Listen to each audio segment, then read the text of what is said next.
દરેક વિદ્યાર્થી મિત્રોનું યુનિક એકેડમીમાં ફરીવાર હાર્દિક સ્વાગત છે. આપણો સબ્જેક્ટ ગુજરાતી વ્યાકરણ ટોપિક વિભક્તિ વિશે આપણે જોઈ રહ્યા છે, બરાબર? કેમ કે આવનારી દરેક કોમ્પિટિટિવ એક્ઝામમાં જેવી રીતે મેં કીધું કે ગુજરાતી વ્યાકરણના ટોપિક 15 માર્ક્સના તો દરેક કોમ્પિટિટિવ એક્ઝામમાં હોય જ છે. તો આ જે કોમ્પિટિટિવ એક્ઝામમાં જે વિભક્તિઓ વિશે પૂછાય છે 2-3 માર્ક્સના ક્વેશ્ચનો, પછી એ પ્રિલિમમાં પણ પૂછાતા હોય છે કે મેનમાં પણ. તો આપણે પ્રિપરેશન કેવી કરવું છે કે જેથી કરીને બંનેમાં આપણને યુઝફુલ થાય અને ડબલ મહેનત ના કરવી પડે. કેમ કે મહેનત જ્યારે પ્રિલિમ અને પ્રિલિમ પછી મેન માટે બહુ ટાઈમ નથી રહેતો. અને આવનારી દરેક એક્ઝામમાં ગુજરાતી વ્યાકરણનો ટોપિક વિભક્તિ છે જ, બરાબર? તો એક માર્ક્સ આપણા માટે બહુ ઇમ્પોર્ટન્ટ છે મેરિટમાં આવવા માટે. પછી આપણે ઇઝી છે કરીને ચલો એને આપણે સ્કીપ કરી દઈએ આ ટોપિકને, એવું ના કરતા. દરેક સ્ટુડન્ટને હજી પણ હું રિપીટ કરું છું કે જો કોમ્પિટિશન બહુ ટફ છે, મેરિટમાં આવું છે, તો એક માર્ક્સ એક ટોપિક ઇમ્પોર્ટન્ટ છે. ફક્ત રિઝનિંગ અને મેથના પાછળ નહીં દોડી રહેતા, બીજા બધા માર્ક્સ પણ લેવાના છે આપણે. ઇંગ્લિશના છે, ગુજરાતીના છે, બરાબર? બીજા બધા સિલેબસના ટોપિક પણ પ્રિપરેશન કરો. કેટલાક સ્ટુડન્ટ્સ હમણાં ફક્ત ને ફક્ત એક જ ટોપિક પર રિલેટેડ જ પ્રિપરેશન કરશે, એવું નથી કરવાનું. જો મેરિટમાં આવું છે તો દરેક ટોપિક સિલેબસના એકોર્ડિંગ પ્રિપરેશન કરવું પડશે, તો તમે મેરિટમાં આવી શકો છો, બરાબર? તો આપણે પ્રિપરેશન કમ્પ્લીટલી કરીએ. હવે આપણે વિભક્તિ વિશે શોર્ટમાં કેવી રીતે બધું જ આ ટોપિકમાં ઇન્વોલ્વ થઈ જાય છે આપણે જોઈશું. અને કેવી રીતે પેપર સેટર ક્વેશ્ચન બનાવે છે, કેવી રીતે કન્ફ્યુઝ કરી શકે છે, કેવી રીતે તમને ક્વેશ્ચનો પૂછાયા છે અને પૂછાઈ શકે છે.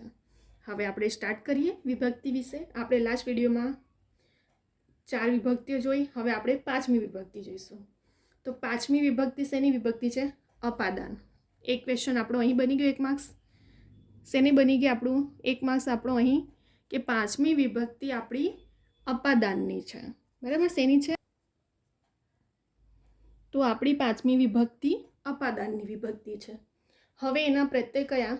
તો થી, માંથી, પાસેથી, ઉપરથી, ને લીધે. 2 માર્ક્સ આપણો અહીં કવર થઈ ગયો. ફરી એકવાર શું પૂછાય છે આપણું 5મી વિભક્તિ કે અપાદાન કઈ વિભક્તિ છે? તો 5મી વિભક્તિ છે. બીજા 5મી વિભક્તિના પ્રત્યય કયા? તો થી, માંથી, પાસેથી, ઉપરથી, ને લીધે. આને આ પ્રત્યયથી જ આપણે ઓળખી શકીએ છીએ કે કઈ વિભક્તિ છે. હવે 5મી વિભક્તિ અપાદાન એટલે શું? વાક્યમાં છૂટા પડવાનો ભાવ એકબીજાથી છૂટું પડવું એટલે 5મી વિભક્તિ શેની? અપાદાન. હવે ફરી વાર ધ્યાન આપો. શું પૂછાય છે કે વાક્યમાં છૂટા પડવાનો ભાવ એકબાજુથી, તો અપાદાન એટલે શું? તો અપાદાન એટલે વાક્યમાં છૂટા પડવાનો ભાવ હોય છે તે 5મી વિભક્તિ દર્શાવે છે. બીજો 1 માર્ક્સ શું બને છે અહીં?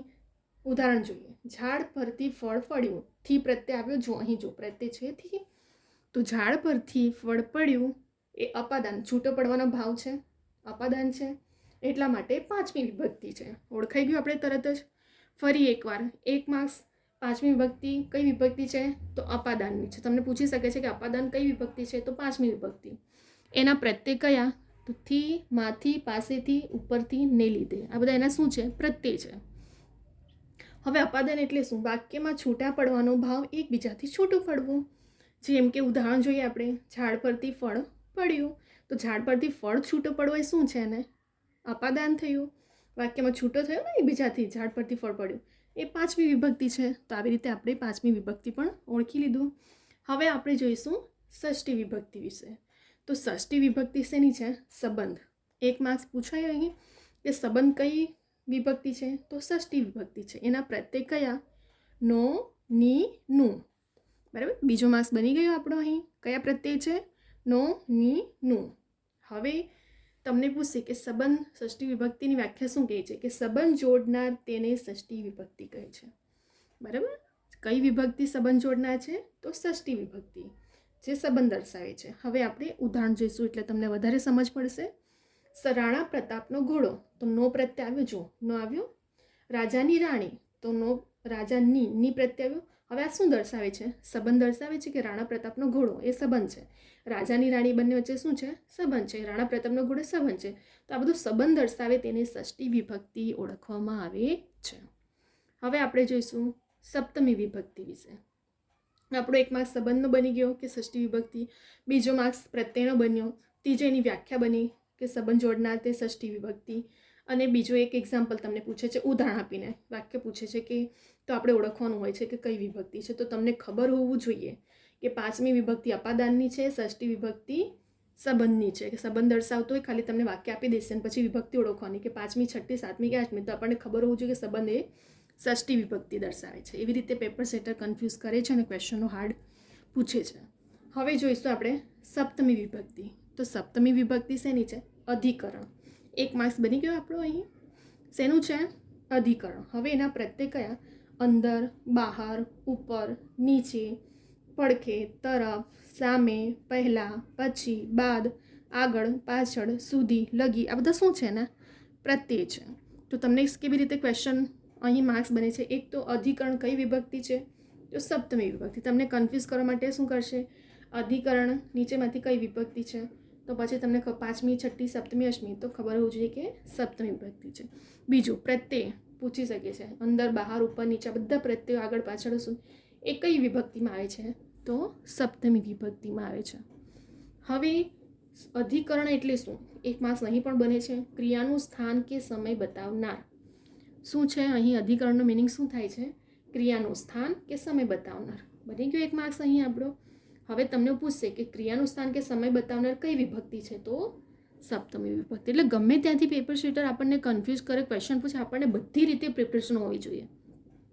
આના બહારનું કશું વિભક્તિમાં ના પૂછાય. ફક્ત એના નિયમોને સમજો, એના શું પ્રત્યય છે, એને ઉદાહરણ કેવી રીતે ઓળખવામાં આવે છે. ઉદાહરણ જોઈએ. રમીલા ઘરમાં છે. તો ઘરમાં, અંદર, ઘરમાં છે એનું સ્થાન દર્શાવે છે. તો એ સપ્તમી વિભક્તિ. નર્મદાને કાંઠે મંદિર છે. હવે નર્મદાને કાંઠે એ શું દર્શાવે છે? સમય, સ્થાન બતાવે છે, એનું સ્થાન બતાવે છે. તો સપ્તમી વિભક્તિ છે. એવી રીતે તમને ઉદાહરણ આપીને પૂછશે કે રમીલા ઘરમાં છે, નર્મદાને કાંઠે મંદિર છે. તો આપણને ખબર હોવું જોઈએ કે જો સ્થાન દર્શાવતું હોય ઇન શોર્ટમાં યાદ રાખો, અધિકરણ એટલે સ્થાન, સ્થાન કે સમય બતાવનાર. તો પછી સપ્તમી વિભક્તિ. બરાબર. અહીંયા આપણી કેટલા માર્ક્સ બની ગયો? એક તો અધિકરણ, એના પ્રત્યય, પછી ક્રિયાનું સ્થાન કે સમય બતાવનાર એટલે અધિકરણ 3 માર્ક્સ. એ ચોથું ઉદાહરણ આપીને તમને પૂછશે કે કઈ વિભક્તિ છે. તો અહીં પણ આપણું કમ્પ્લીટ થઈ ગયું સપ્તમી વિભક્તિ. હવે આપણે જોઈશું અષ્ટમી વિભક્તિ. અષ્ટમી વિભક્તિ શેની વિભક્તિ છે? સંબોધન. 1 માર્ક્સ આપણો અહીં બને છે. કયું? અષ્ટમી વિભક્તિ સંબોધન. એના પ્રત્યય કયા? હે અને ઓ. બીજું માર્ક્સ પણ બની ગયો આપણો. કયા પ્રત્યય છે? હે અને ઓ. હવે સંબોધન. તો વાક્યમાં કોઈને સંબોધન કરવામાં આવે તે કઈ વિભક્તિ? અષ્ટમી વિભક્તિ. અહીં પણ આપણો 1 માર્ક્સ બની ગયો. શું પૂછ્યું અહીં? વાક્યમાં કોઈને સંબોધન કરવામાં આવે તે કઈ વિભક્તિ? અષ્ટમી વિભક્તિ. હવે ઉદાહરણ આપીને આપણે જોઈએ. બહેન, મારે તમારી ક્ષમા માંગવાની છે. તો શું દર્શાવે છે અહીં? વાક્યમાં કોઈને સંબોધન કરવામાં આવ્યું ને? શું કરવામાં આવ્યું?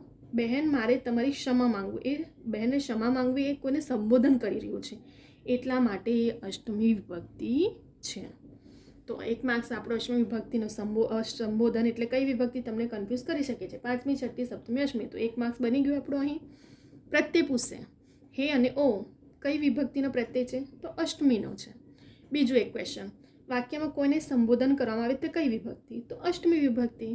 બહેન માટે તમારી ક્ષમા, કોઈને સંબોધન કરી રહ્યો હોય તો અષ્ટમી. એકમાં મેં એવી રીતે આખો વિડીયો કમ્પ્લીટલી પ્રિપેર કર્યો છે કે જેથી કરીને એક ટોપિકમાં 3-4 માર્ક્સના કવર થઈ જાય છે આપણે. કેમ કે આની સિવાય કશું બહારનું નથી આવવાનું. ફક્ત આપણે આટલું આ જ ઇમ્પોર્ટન્ટ છે વિભક્તિમાં. આને સિવાય તમને ગમે ત્યાંથી પૂછે તો તમને આવડી જશે. ફરી આપણે એકવાર ફક્ત રિવિઝન કરી લઈએ, કેમ કે આપણે દરેક કોમ્પિટિટિવ એક્ઝામમાં ગુજરાતી વ્યાકરણનો ટોપિક તો છે જ. આપણે એક પણ માર્ક્સ સ્કીપ નથી કરવા જવાનું. બરાબર. અને કમ્પ્લીટલી પ્રિપરેશન કરવાનું છે. એક પણ ટોપિક સિલેબસમાં જો મેરિટમાં આવવું છે તો આપણા માટે દરેક ટોપિક ઇમ્પોર્ટન્ટ છે ને 1 માર્ક્સ ઇમ્પોર્ટન્ટ છે. બરાબર. અને જે રીતે તમને ખબર જ છે કે કોમ્પિટિશનમાં કેટલા બધા ફોર્મ ભરાઈ રહ્યા છે, તો તમારે મેરિટમાં કેવી રીતે આવવું છે. બરાબર. તો હવે આપણે ફરી એકવાર ફટાફટ રિવિઝન કરી લઈએ. પાંચમી વિભક્તિ તો અપાદાન. 1 માર્ક્સ. એના પ્રત્યય કયા? થી, માંથી, પાસેથી, ઉપરથી ને લીધે. બીજો માર્ક્સ. ત્રીજો ક્વેશ્ચન કઈ રીતે પૂછાય છે? વાક્યમાં છૂટા પડવાનો ભાવ એટલે શું? અપાદાન. ચોથો માર્ક્સ બની ગયો. ત્રીજો માર્ક્સ બની ગયો અહીં. બીજું, વાક્યમાં છૂટા પડવાનો ભાવ કઈ વિભક્તિ દર્શાવે? તો પાંચમી વિભક્તિ. 4 માર્ક્સ બની ગયા. 3 માર્ક્સ બની ગયા અહીં. ચોથું, ઝાડ પરથી ફળ પડ્યું. ઉદાહરણ આપીને પૂછશે.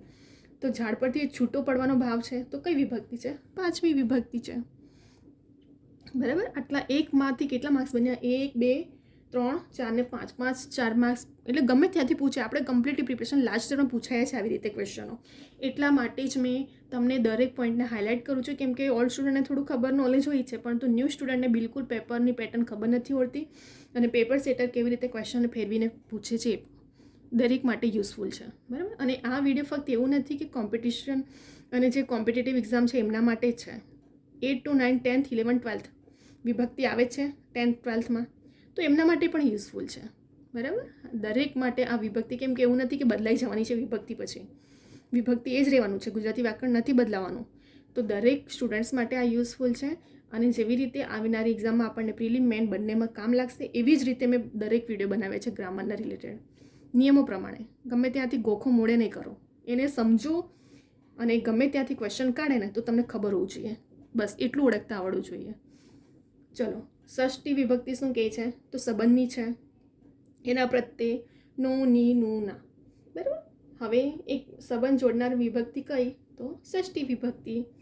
રાણા પ્રતાપનો ઘોડો ઉદાહરણ આપશે, પૂછશે રાજાની રાણી, તો તમને ખબર હોય કે સંબંધ દર્શાવે તે ષષ્ઠી વિભક્તિ છે. અહીં પણ આપણા આટલા માર્ક્સ કવર થઈ ગયા.